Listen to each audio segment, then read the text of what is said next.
Longtemps attendue par les Guinéens et Léonais, la libre circulation des personnes et de leurs biens entre la Guinée et la Sierra Leone sera effective à partir de ce jeudi. Une annonce qui réjouit ces acteurs politiques et de la société civile. Un soulagement que cette frontière est enfin réouverte, puisque sa fermeture brutale et unilatérale par la Guinée a posé énormément de problèmes qui ont révélé toute l'interconnexion, l'interdépendance entre les économies des deux pays. La Sierra Leone, c'est un pays qui n'a quasiment pas un grand port, donc beaucoup de leurs marchandises transitent par le port guinéen.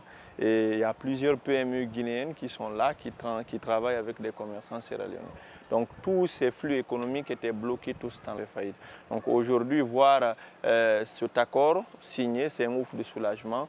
Abdourahmane Bellaba pense qu'il est bien possible de négocier la réouverture des autres frontières voisines fermées au niveau du Sénégal et de la Guinée-Bissau.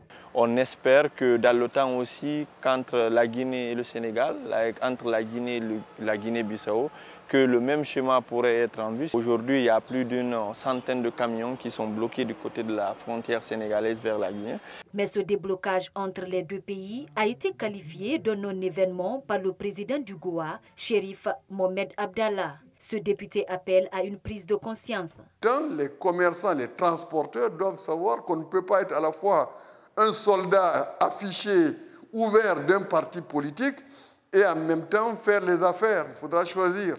Et donc, il faudra que les hommes d'affaires, les transporteurs, les commerçants sachent que s'ils veulent efficacement défendre leurs affaires, eh bien, leurs activités, il faut qu'ils les dissocient de leur propre engagement militant et leur engagement politique. Pour bon nombre d'observateurs, les États devraient mettre de côté leur intérêt égoïste pour s'occuper du développement de leurs États, ce qui permettrait aux populations de profiter de l'intégration sous-régionale.